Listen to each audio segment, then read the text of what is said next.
brevemente cómo respirar. Sabemos que al nacer solamente un paciente tiene el 10% del número total de alveolos, es decir, aproximadamente 4 metros de alveolos. Y esta superficie, a partir de allí hasta los 18 meses, aumenta, miren la cantidad, casi 12 metros, que es la cantidad de alveolos que tiene una persona adulta, solo que desde esta edad hasta la parte adulta, los alveolos crecen en tamaño, no tanto en número.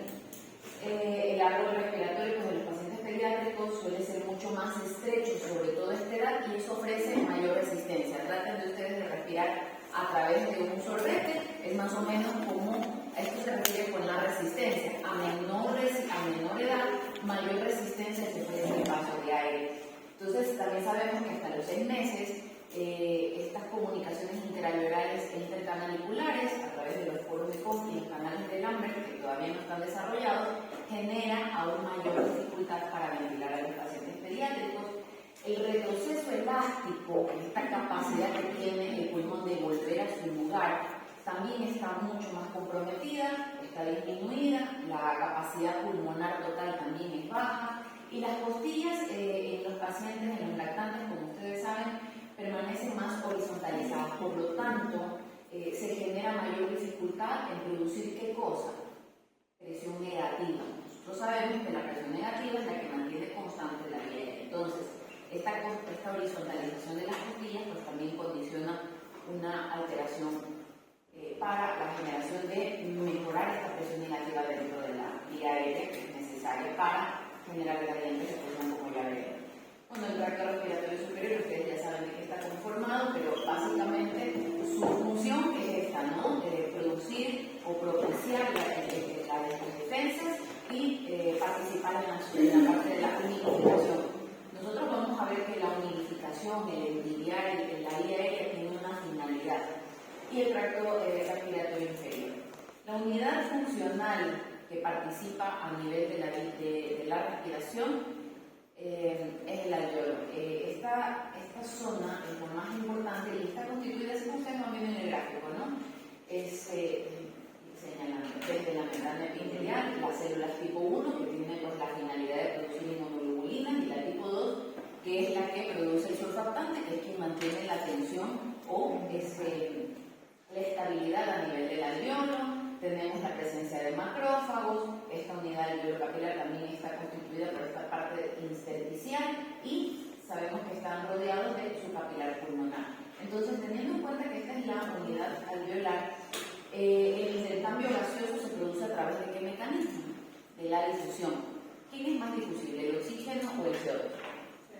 El CO2 tiene 20 veces más potencial para difundirse que el oxígeno.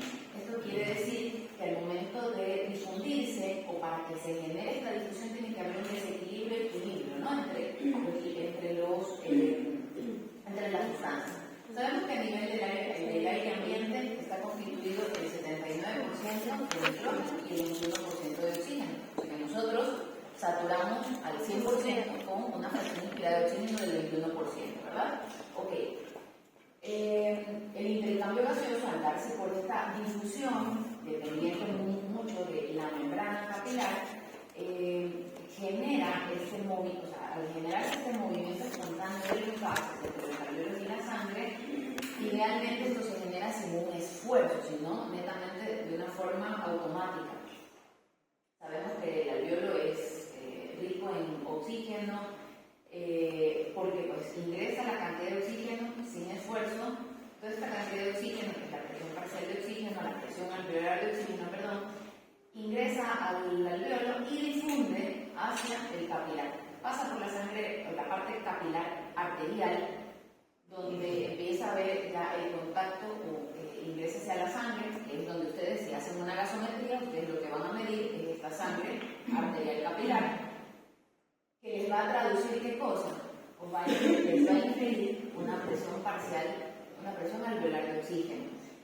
Una vez que hace todo su recorrido, hace toda la entrega de sangre oxigenada a los tejidos, regresa por la parte capilar venosa, y si ustedes se dan cuenta, cuando tomamos una gasometría venosa central, porque la periférica pues, es otra medición, pero cuando hablamos de una gasometría central, la PO2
Entonces, cuando inicia la bomba de sangre, que es el corazón, bombea, oxigena la sangre que viene desoxigenada de los pulmones, llega a través de las venas pulmonares hacia la aurícula izquierda, empieza este proceso de oxigenación. El ventrículo izquierdo, a través de sus presiones, genera salida a través de la aorta de sangre 100% oxigenada, obviando pacientes cardiópatas, obviando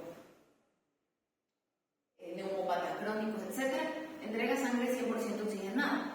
El primer órgano que se va llevando sangre oxigenada en porcentajes, el corazón, a través de las coronarias.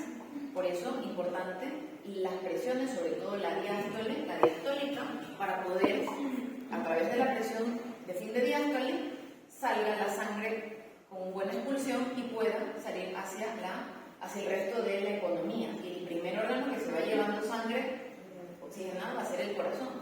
Ojo con esas presiones tan bajas o diastólicas muy bajas, porque uno de los primeros órganos en el que no se va a perfundir va a ser el corazón. Y muchas veces cuando hay diastólicas muy bajas no perfunden. Okay.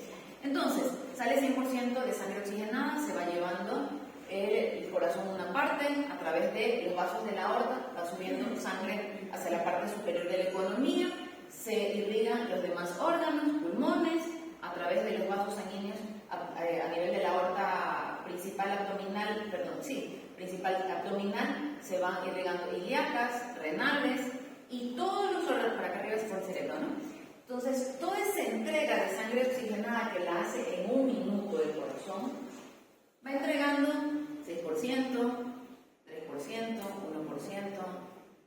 0,5%, los renales, los vasos, los riñones se llevan 5%. Toda esa entrega que hace el corazón aproximadamente es entre 30 y 35%.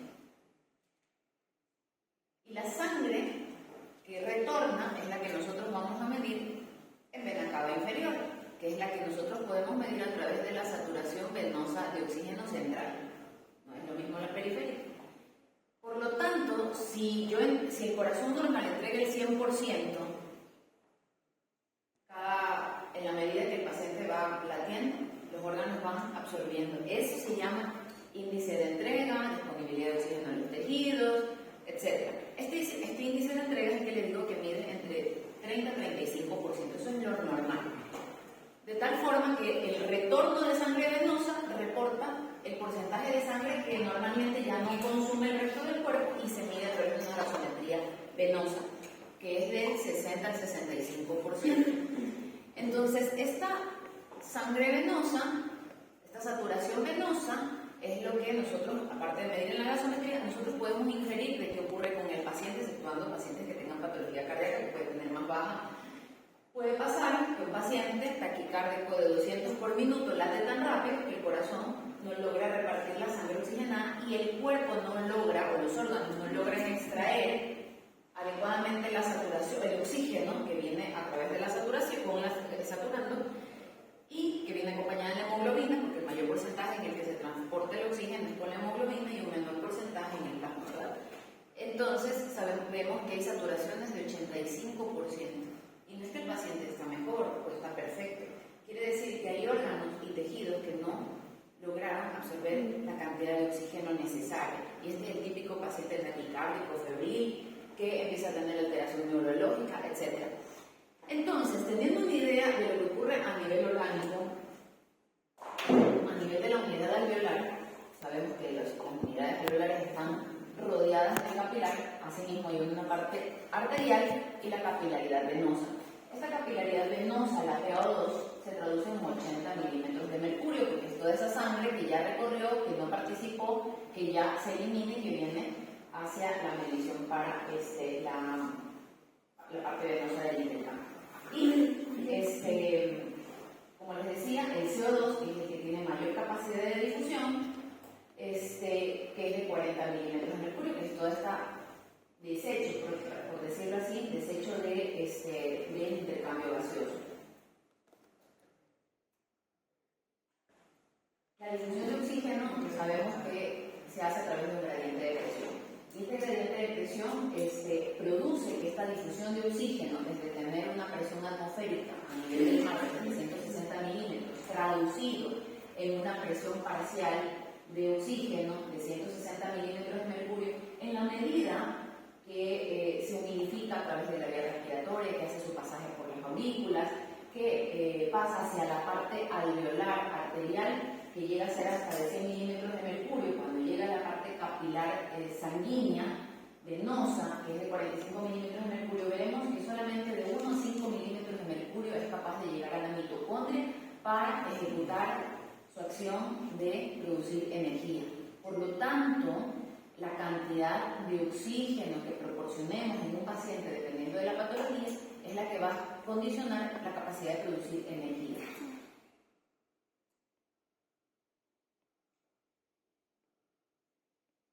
Para recordar que la estabilidad pulmonar en los pacientes pediátricos, ¿qué llaman?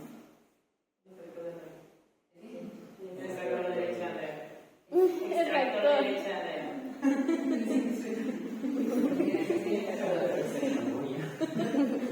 Ok, parte de lo que también tenemos que tener en cuenta es la estabilidad de los pulmones.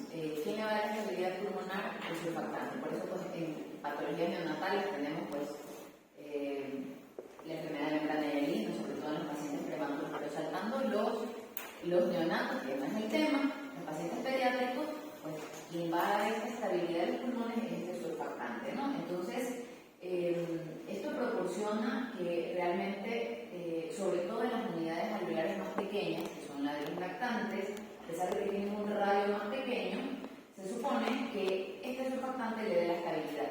Las unidades alveolares no tienen el mismo tamaño en los pacientes.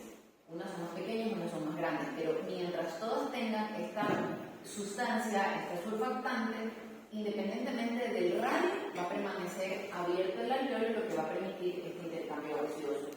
Obviamente, a menor radio, mayor resistencia, y también dependiendo de las patologías que condicionen mayor inflamación, puede condicionar afectación en esta estabilidad, que no se produzca adecuado surfactante, o a su vez haya patologías que produzcan un déficit en la estabilidad, es decir, que se interrumpa esta producción a nivel de las células y que por lo tanto se condicione mayor facilidad al colapso alveolar. Y bueno, por otro lado, también sabemos que los alveolos son solidarios, hablamos de lo que es la interdependencia alveolar. Por lo general, los alveolos van a tender al colapso en cuanto a la parte patológica, ¿no? Entonces, todo esto aquí son sacos alveolares, todos están en un conjunto. Cuando se produce alguna afectación o alguna alteración, uno de los alveolos empieza a colapsar. Si ustedes se dan cuenta, los demás empiezan a retraerse y todos van a tenderse a colapsar. Imagínense esos pacientes con atelectasia, con neumonía, encamados.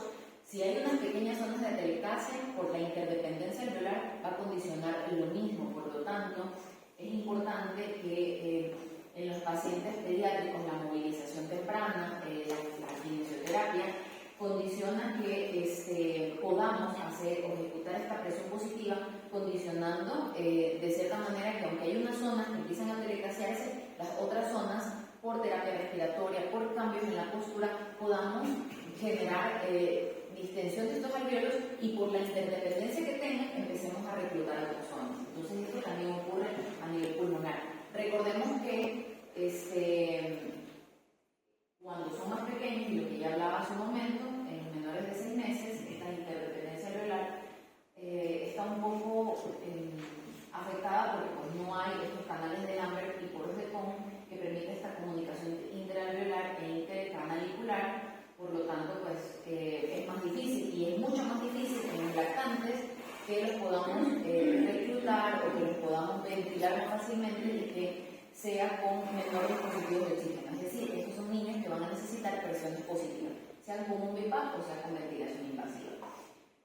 Esto, bueno, es parte de las presiones, cuando hablamos de presiones transpleurales, la presión atmosférica, está en el medio ambiente de 70 milímetros, de 760 milímetros de mercurio al ingreso a través del aire en las vías respiratorias, condiciona cambios y gradientes de presión a nivel pulmonar, porque la caja torácica genera una presión hacia afuera y la parte pulmonar una presión hacia adentro. Este movimiento en contraste hacia adentro y hacia afuera genera gradientes de presión, lo que hace que se mantengan estas diferentes presiones. Tenemos así la presión alveolar, la presión, las diferentes presiones. Ya sabemos, una la atmosférica, dos la presión intraalveolar, la presión intrapleural y la presión transpulmonar, que es la diferencia de presión entre la intraalveolar y la intrapleural. Bueno, esto realmente más en la parte teórica, pero saber que estos gradientes de presión son los que van a mantener presiones negativas dentro de la caja pulmonar, porque cuando ventilamos de manera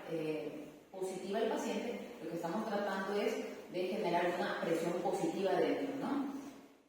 El mecanismo de la respiración, sabemos que tenemos un movimiento más de tipo activo, donde se ejecuta la inspiración, donde hay esta contracción diafragmática y por lo tanto se permite esta expansión pulmonar, condicionando mayor presión negativa, condicionando que se produzca el volumen minuto, ¿no? Que es el volumen de gas que de cierta manera el respirador va a guiar al paciente en cada minuto de la ventilación.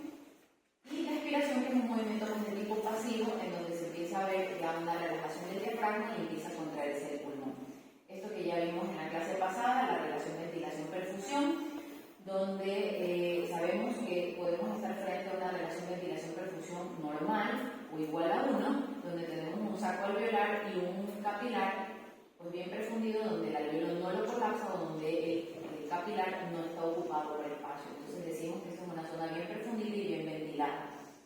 Hay zonas, o lo que llamamos shunt, donde la ventilación-perfusión es igual a 0, y hablamos de zonas bien perfundidas porque el capilar no tiene ninguna alteración, pero tenemos zonas mal ventiladas, por ejemplo, pacientes con atelectasia, pacientes con bronquiolitis, que se produce mucha colapso a nivel alveolar. Y hablamos de una ventilación-perfusión tipo espacio muerto, donde hay zonas bien ventiladas. El problema no es el alveolo, sino el capilar, donde hay zonas mal perfundidas, que por ejemplo puede ser en pacientes con tromboembolismo pulmonar, pacientes con sepsis, o pacientes con, sobre todo pacientes con tromboembolismo sepsis, donde el capilar puede condicionar afectación o obstrucción, o donde no se va a generar el intercambio gaseoso. Esto también ya lo vio su compañero Pedro, lo que hablaba del espacio muerto. Sabemos que hay un espacio muerto anatómico, que es la vía aérea superior, o donde se produce, o donde solamente hay ingreso de aire, que no participa en el intercambio gaseoso, y el fisiológico, que es el anatómico, más la parte de los alveolos que no participan en la ventilación, en la perfusión, porque está compuesto por eso, ¿no? Zonas alveolares donde están ventiladas, pero las zonas del capilar que están mal perfundidas. Recordando que la fisiología pulmonar permite tener zonas bien perfundidas y mal ventiladas, hacia los vértices. Siempre las zonas van a estar bien ventiladas y mal perfundidas por el gradiente de presión, mientras que en las bases va a haber zonas de buena perfusión y mala ventilación. Si lo vemos en las áreas de West, es lo que les decía, si tengo un paciente que está sentado, y el pulmón que tiene distinta relación entre la ventilación y perfusión desde el vértice hacia las bases, esto pues determinado por las fuerzas de gravedad, vamos a tener una zona 1, donde hay zonas y que bueno, va a fluir la sangre sobre todo hacia las bases, y la zona 1 vamos a tener zonas bien ventiladas pero no tan bien perfundidas. La zona 2, donde vamos a tener una zona de ventilación y perfusión equilibrada, y la zona 3, que es donde pues, vamos a tener áreas más perfundidas y menos ventiladas. Esto si el paciente está sentado, pero cuando tenemos al paciente acostado, la zona 3 de West es la dorsal, la media, y la que está hacia el esternón es la zona 1.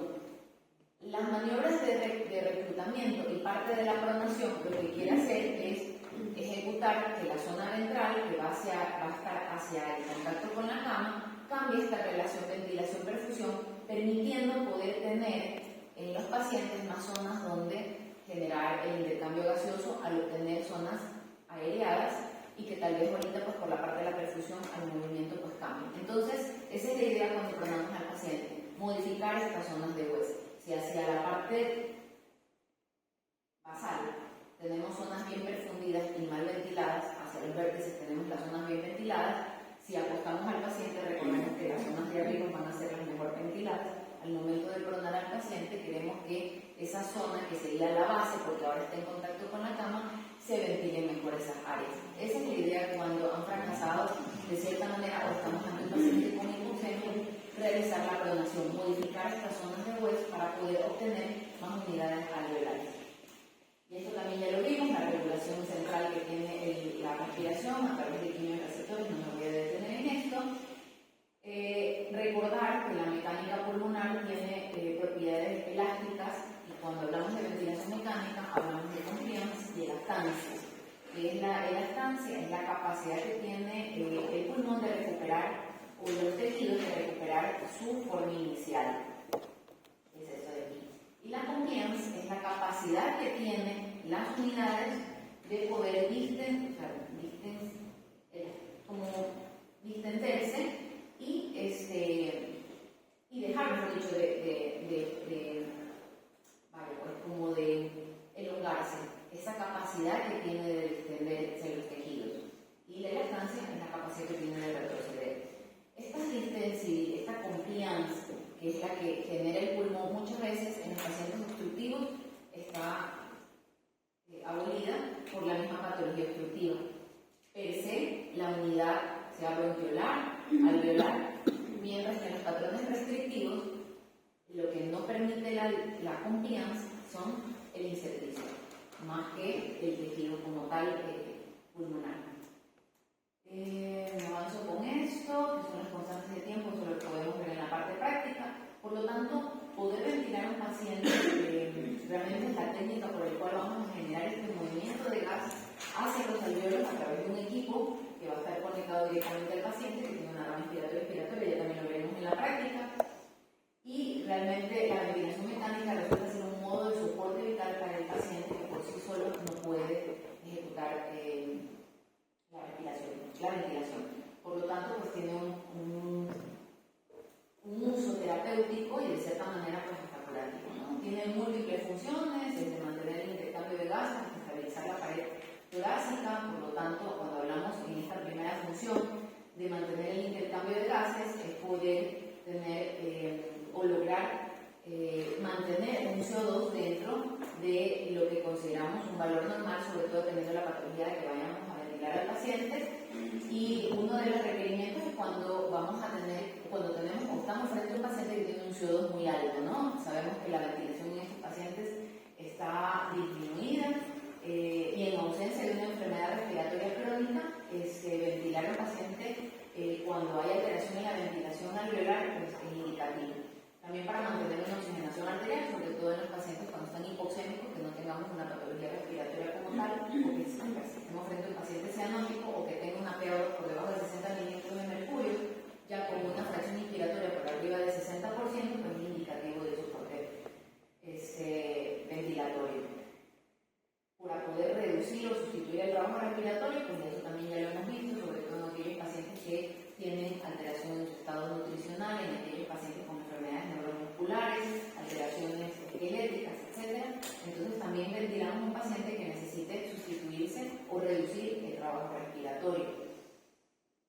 Pacientes que necesitemos disminuir el consumo de oxígeno sistémico y miocardio, muchos de los pacientes que nos llegan son pacientes sépticos con un estado de shock séptico, pero también estamos frente a pacientes o también nos llegan pacientes con shock cardiogénico. Entonces, en el contexto de que necesitemos disminuir ese consumo de oxígeno sistémico y miocárdico, pues también vamos a necesitar ventilar de forma invasiva a un paciente. Conseguir la expansión pulmonar, en el caso de que tengamos que prevenir o revertir atelectasias en pacientes, y que suele suceder en pacientes que tenemos en terapia intensiva, que han sido extubados y que por el contexto de pobre musculatura, desnutrición, que tienen deterioro neurológico, se condicionan a atelectasias, que tienen mal manejo de secreciones, las atelectasias llegaron al punto en que condicionan mucha dificultad para respirar, y tenemos que nuevamente proceder a ventilar al paciente. También para los procedimientos se tiene que ventilar a un paciente en el caso de que necesitemos sedarlo, anestesiarlo o peor aún, si vamos a relajar al paciente. Para estabilizar la pared torácica, la mayoría de los pacientes actualmente que llegan a terapia con cirugía de columna, pues necesitan estabilidad de la pared, estabilidad de la vía aérea. Por lo tanto, conociendo las indicaciones, ya la parte de realizarla a través de dos puntos, lo que es la programación, y en esta programación tenemos que tener en claro, uno, los parámetros con los que voy a ventilar al paciente y las alarmas que yo le voy a poner al ventilador para que no empiece, una, a sonar el ventilador y dos, me deje programar el volumen y los parámetros que yo necesito para el paciente. Entonces, cuando hablamos de modalidad del ventilador, ya lo veremos en la práctica y ya vamos a ver cómo funciona, desde cómo lo prendemos, cómo lo programamos.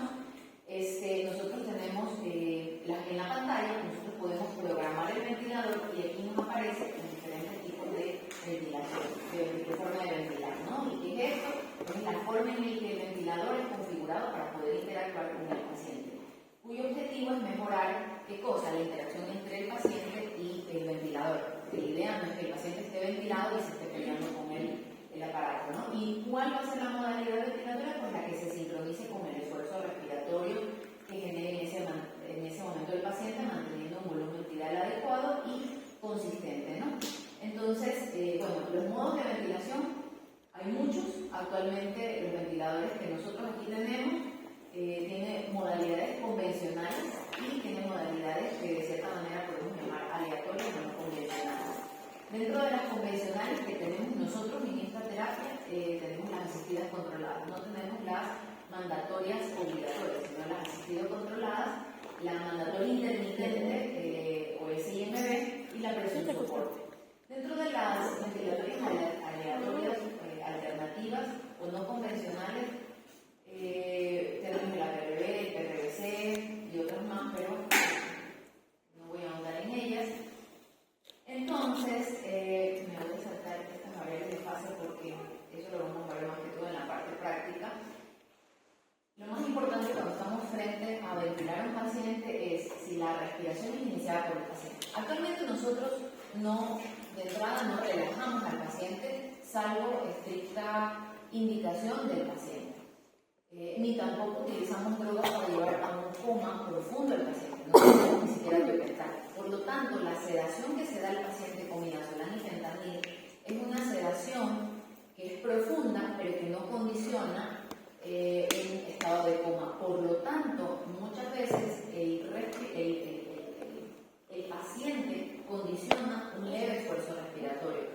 Por eso es importante, al momento de conectar al paciente, saber si el paciente está haciendo de manera centrada su respiración, y si es así, si el paciente está respirando por sí sola, entonces vamos a ponerle una modalidad de soporte o espontáneo. Pero si el paciente no condiciona esfuerzo respiratorio, entonces lo vamos a colocar en una ventilación controlada asistida. Las modalidades de presión son presión control o modalidad de volumen. Estas son las dos grandes modalidades de control y de volumen. La de control, donde la variable que nosotros vamos a modificar en el ventilador es la presión, ¿no? Entonces aquí nosotros colocamos que lo voy a ventilar por presión y las variables de fase, que eso ya lo veremos porque hay una fase en la que se llama disparo, que es el esfuerzo que realiza el paciente, o también lo puede hacer el ventilador. El límite, que hasta donde va a generar todo este ingreso de aire, que es el flujo, hasta condicionar una presión inicial, lo vamos a programar con el ventilador, que es el volumen vital programado, el ciclado, o sea que se lo cicle, que es sea por volumen, o que es por flujo, o por presión, cuando es por tiempo inspiratorio. Y la base, para evitar el colapso de la unidad alveolar cuando cierra el ciclo, es el PEP. Entonces, aquí es importante que cuando se programa por presión el paciente, cuando se programa por presión el paciente, nosotros aquí tenemos, ya lo veremos, las alarmas. Nosotros aplazamos aquí para generar las alarmas y poder manejar el volumen vital mínimo y máximo, de tal manera que la presión no se limite de acuerdo al volumen. Y en la modalidad de volumen, que nosotros acá lo cambiamos, nosotros al momento de sujetar las alarmas vamos a valorar la presión máxima, porque si yo quiero condicionar un volumen corriente para el paciente, para la edad que tiene, que es el flujo de aire que va a ingresar hacia la vía aérea del paciente, si baja, el volumen que se va a entregar no va a ser el suficiente. Y a su vez, si yo le condiciono una presión muy alta y el volumen no es el adecuado, puedo condicionar un background. Modalidades en SIMB, en PCB, que eso ya lo veremos de acuerdo al paciente. Y vienen los parámetros que yo tengo que regular en la ventilación. Siento que, de cierta manera, como no estamos con el ventilador de aquel lado, es un poco más difícil, tal vez, ver esta parte o como visualizarlo, pero tener en cuenta que al momento de programar al paciente los parámetros con los cuales yo necesito orientarme para oxigenar al paciente y evitar tener alteraciones en la ventilación, yo tengo que programar ciertos parámetros con los cuales voy a obtener lo que quiero. Uno de ellos es el volumen corriente o el volumen tidal, que es esta cantidad de gas que el respirador envía al paciente en cada respiración. Y normalmente lo tengo que programar entre 6 a 8 mililitros por kilo. Y esto lo programo y cómo yo voy a visualizar que está correcto esta programación a través de la expansión torácica. Una vez que yo conecto al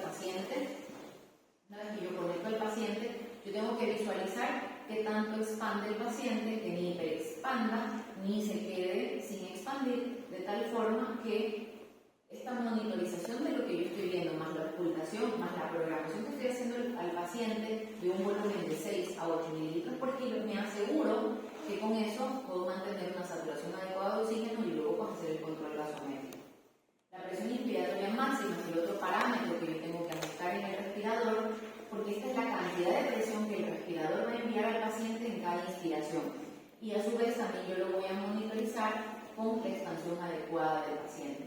En los lactantes, lo ideal es que yo inicie con una presión de 20 a 25 centímetros de agua y en los niños hasta 30 centímetros de agua. Y parte de la protección pulmonar que yo ejecuto al paciente es que la presión inspiratoria máxima en el niño no sea más de 30, algunos libros consideran hasta 35 centímetros de agua. Después de eso, ya hablo yo de unas maniobras de reclutamiento, de estrategias de reclutamiento alveolar que ya no son protectivas para el pulmón. La frecuencia respiratoria es la programación del número de respiraciones por minuto que le voy a ejecutar al ventilador y, dependiendo de la edad, en lactantes de 30 a 40 respiraciones por minuto, en niños de 20 a 30 y en niños mayores de 12 a 20 respiraciones por minuto, que es lo que yo le voy a programar en el aparato para que sea el soporte según la edad con lo que yo tenga que en ese momento iniciar la ventilación. El tiempo inspiratorio, esta es la parte de la inspiración-expiración, el tiempo inspiratorio es el periodo de tiempo durante el cual el gas entra por las vías aéreas y se demora en llegar hacia los pulmones y se distribuye por ellos, ¿no? Entonces, el tiempo inspiratorio, como ya veremos, se programa de forma directa en la modalidad por presión, pero en la modalidad por volumen se programa a través del flujo. Ese es el que va a modificar el tiempo inspiratorio. Y la relación inspiración-expiración, que por lo general siempre lo programamos de 1 a 2 o de 1 a 3, es esta expresión de las fracciones de tiempo en la que se dedica a la inspiración, que es este tiempo de aire que entra hacia los pulmones, y la expiración es el tiempo en el que yo dejo entre que se hace el intercambio gaseoso y el CO2 tiene para salir y difundirse. Entonces, de tal manera, lo programo en una relación 1-2 o 1-3. Y en aquellas patologías obstructivas muchas veces lo tengo que programar 1-4 para darle más tiempo a ese CO2 que está mucho más elevado por la acidosis, por la bronquiolitis, etc., que pueda salir en esta relación que yo programo en la ventilación. La fracción inspirada de oxígeno, que es el porcentaje de oxígeno que contiene el aire aportado por el aparato, y que puede variar desde la fracción al aire ambiente del 21% hacia el oxígeno puro, que es del 100%.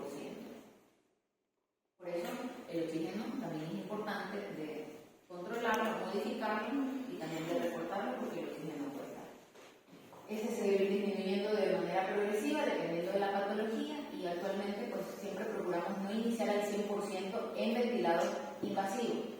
No hablamos de ventilación invasiva, que incluso pueden iniciar con mascarillas que den el 80 o el 100% o cánulas de flujo. En la ventilación invasiva procuramos iniciar con el 60%, porque a ese paciente yo le estoy ventilando con presiones positivas que ya condicionan buscan asegurar la entrada de gas hacia la vía aérea.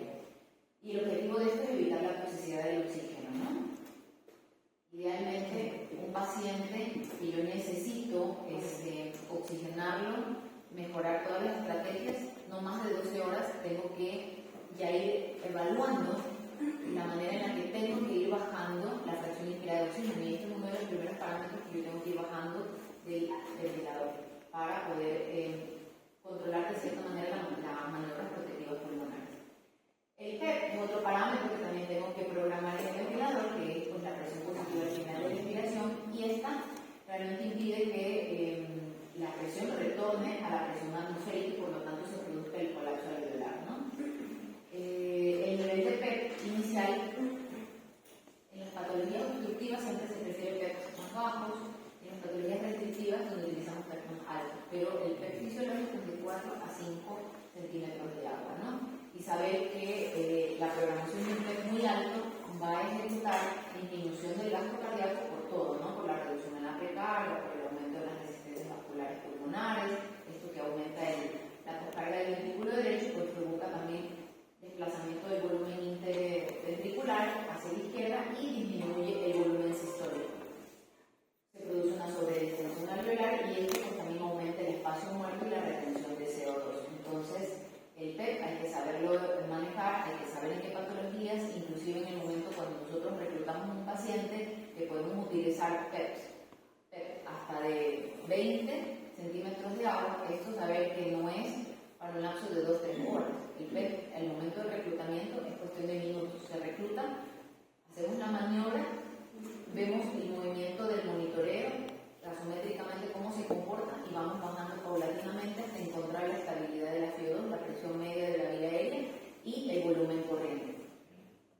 No tenemos tantos niños ahorita reclutados, pero al momento de la práctica podemos evaluar perfectamente también cómo se hace el reclutamiento, pero no es el diario común. Lo que necesito es que ustedes sepan cómo lo van a conectar, cómo lo van a ventilar, cómo se van a dar cuenta que ustedes están frente a parámetros óptimos, porque puede ser que ni siquiera tengan una gasometría para poderlo evaluar, pero que al momento de conectar al paciente ustedes sepan que lo están ventilando bien, aún sin tener la gasometría, y esto fue mucho la clínica, ya lo vamos a ver en la parte cardíaca.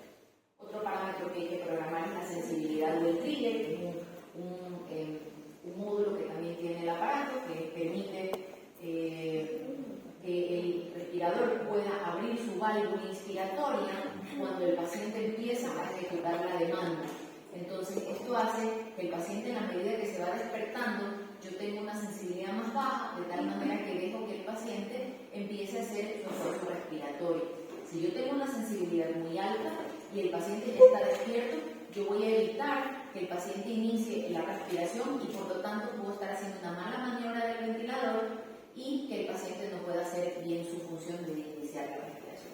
La programación de alarmas es el objetivo fundamental de evitar daño a nivel del pulmón del paciente pediátrico, porque las alarmas permiten ser los límites de cada uno de los parámetros que ya los vi, que ya los monitoricé y que quiero programar para el paciente. También ya lo vamos a ver en la parte práctica, esta programación de alarmas para darle al paciente efectivamente lo que va a necesitar, ¿no? Sabemos que hay patrones obstructivos y restrictivos y que de cierta manera el patrón obstructivo condiciona esto, ¿no? Obstrucción de la vía aérea, una resistencia elevada, hiperinsuflación. Más o menos háganse cuenta que el patrón obstructivo son todas estas bebidas insufladas y el patrón restrictivo es esta cantidad de piedras aglomeradas, ¿no? Entonces, ventilar a un paciente con un patrón obstructivo, sea por problemas respiratorios, quiere decir que son pacientes que fácilmente tienen una unidad que se puede romper. Y el patrón restrictivo es esa unidad dura, difícil de respirar y por lo tanto requiere de parámetros diferentes y estrategias diferentes para poder ventilar tanto un patrón obstructivo como un patrón restrictivo. Entonces, se considera que el patrón obstructivo idealmente lo podemos hacer a través de una modalidad por volumen, ya que el principal problema del patrón obstructivo es la ventilación. Entonces, idealmente podemos ventilarlo por volumen, utilizando volúmenes virales normales, idealmente que la presión plató o máxima no sea mayor a 35 centímetros de agua, utilizamos PEPs bajas,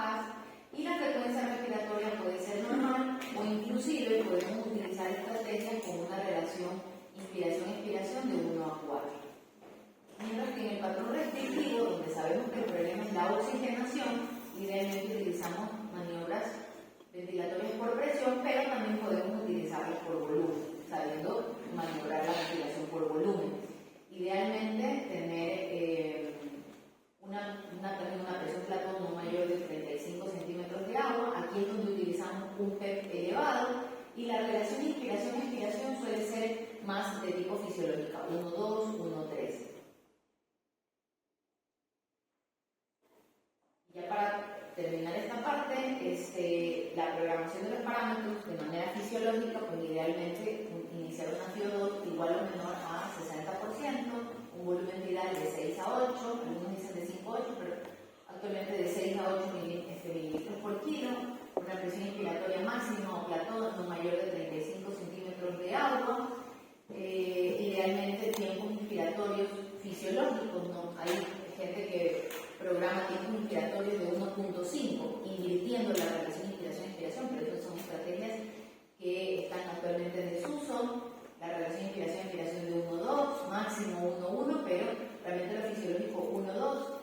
Titular el PEP para lograr una presión parcial de oxígeno de 60 milímetros de mercurio con una FIO2 por no más de 60% y las frecuencias respiratorias para poder obtener al menos pH por arriba de 7.25, porque los pHs acidóticos condicionan esta disociación de la oximoglobina, generando este desplazamiento de la curva hacia la izquierda, lo que proporciona o lo que es igual a alteraciones en el estado de la oxigenación. Por lo tanto, cuando yo voy a programar al paciente, tengo que hacerlo de manera en que lo programe de forma protectiva.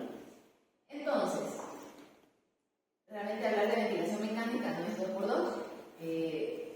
Me preguntaba Patricio, ¿qué libro? Son varios libros. Yo les pasé al inicio del año la bibliografía, pero hablar de ventilación mecánica es la revisión de mucha literatura.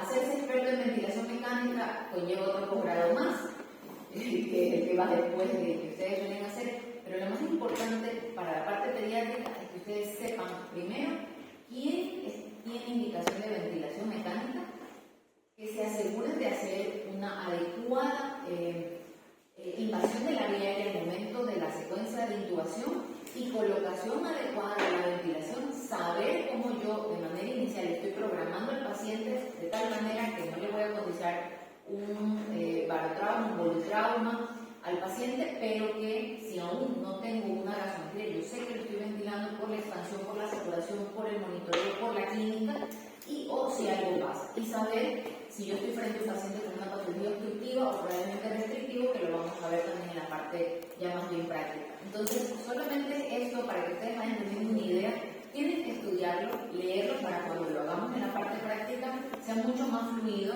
lo vamos a poder revisar mejor, ver las ramas respiratorias, ver los parámetros, ver las curvas, porque hacerlo de manera teórica es mucho más complejo. Pero es solamente un abrebocas para que ustedes vean qué es lo que tienen que ir ya revisando más a fondo. Si van a la parte práctica, tienen que ir revisando, lo vamos a hacer ahora en enero, ¿verdad? Todo lo que ya hemos revisado hasta ahora, lleven si tienen sus fórmulas, lleven toda la parte de las fórmulas para calcular milas lenta para hacer ejercicio, para ver la sedación del paciente, lleven lo que hayan revisado de ventilación, de tal manera que al momento que lo vamos viendo en la práctica, ya esto les quede súper bien. ¿Okay? Entonces, nada más para finalizar, ya se acaba. Ya nos vemos el próximo año.